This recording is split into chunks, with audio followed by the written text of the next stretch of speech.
nang penting. Bersuami kan satu saja ingat.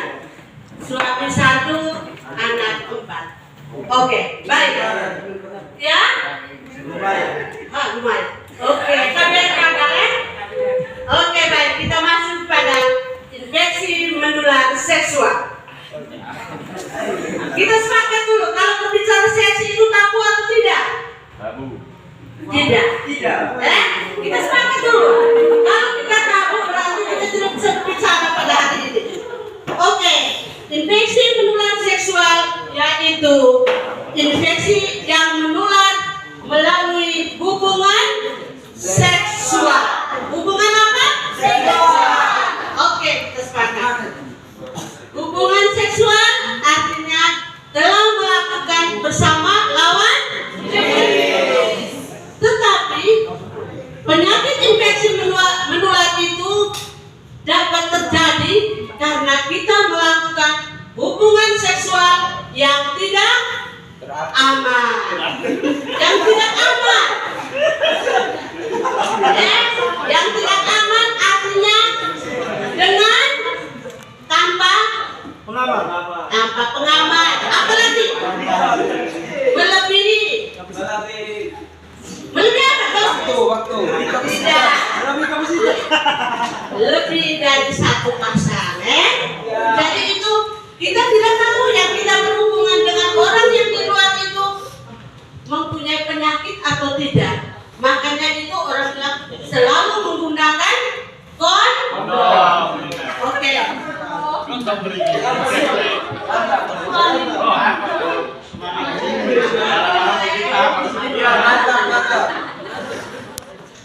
Infeksi menular seksual itu disebabkan oleh bakteri atau virus yang dinularkan dari orang lain, terutama pada saat melakukan hubungan seksual.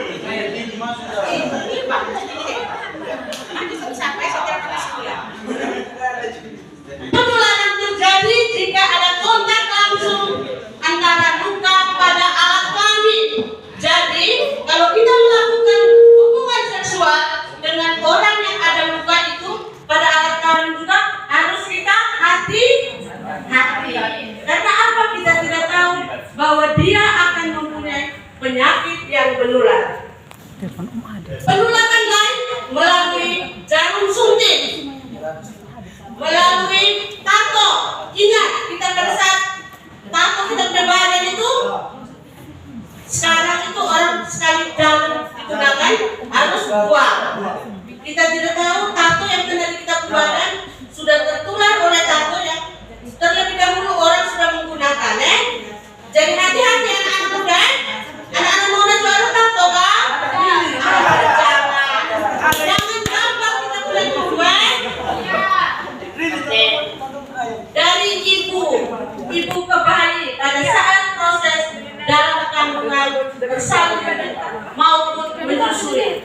Jadi seorang ibu rumah tangga dia juga dapat menularkan penyakit infeksi menular pada bayi atau anak yang dikandunginya.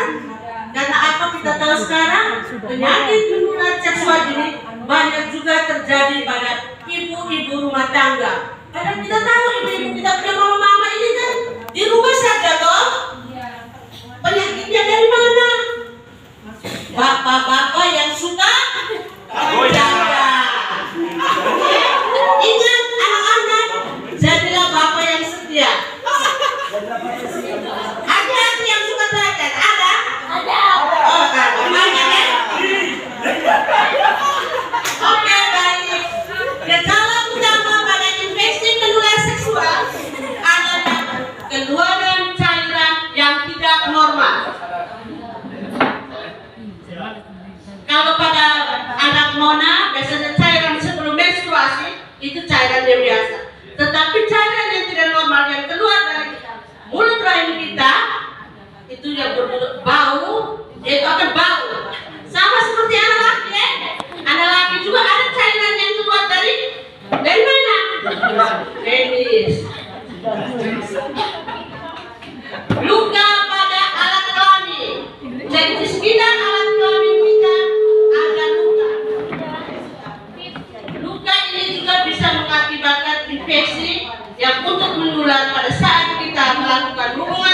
seksual.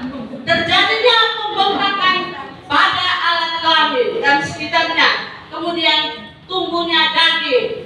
Jadi ingat, tumbuh daging di sekitar alat kelamin bukan itu pendobelan alat kelamin kita. Jadi itu merupakan penyakit. Jadi kalau kita punya ada tumbuh daging, aduh sambil burung nih ada tumbuh lagi daging. Jadi itu kan bersyukur kan tidak? Tidak, itu penyakit. Oke, gejala umum pada IMS.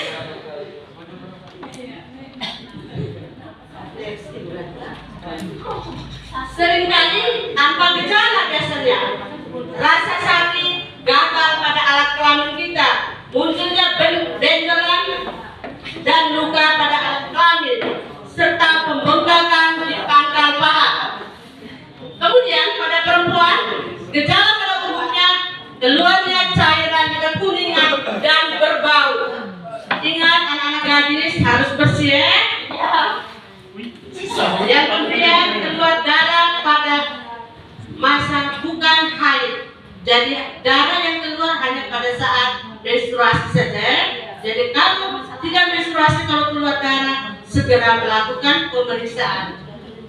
Kemudian jika berhubungan seks terjadi sakit, ini untuk orang yang sudah berkeluarga. Jadi anak-anak jangan coba-coba untuk melakukan seks. Seks bebas boleh. Kemudian pada laki-laki, dengar kata laki-laki, pada saat kencing terasa sakit. Kemudian ujung penis kalau dipencut akan keluar nanah. Jadi harus bedakan nanah yang kedua dengan saat air yang kedua, harus bisa bedakan. Kemudian pembengkakan pada buah pelir. Tahu tidak buah pelir? Lihat dulu, lihat. Siapa punya yang ada buah pelir? Harus tahu buah pelir itu seperti apa.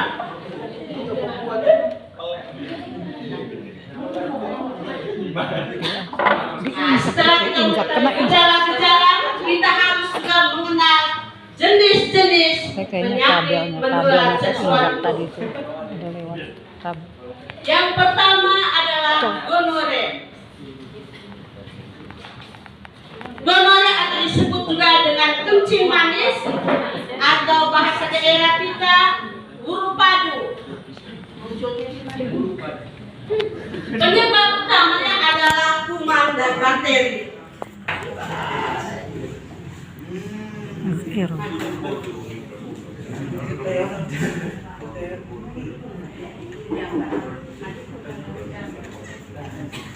Jadi ini adik-adik, gambar ini yang kalau orang bilang kencing nanah itu seperti ini.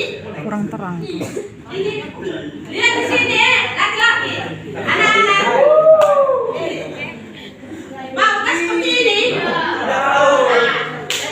Mau kan jangan buat jadi ini tandanya seperti kencing nanah. Jadi orang yang ciri-cirinya seperti ini alat kelaminnya.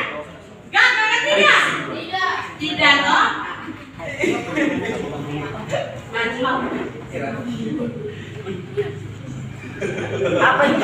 Ini pada perempuan.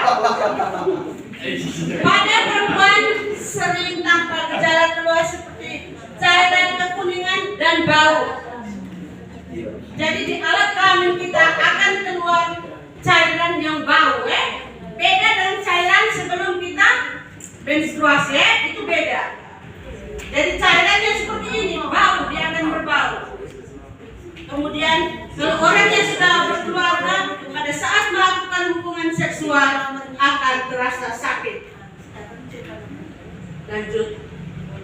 Kita masih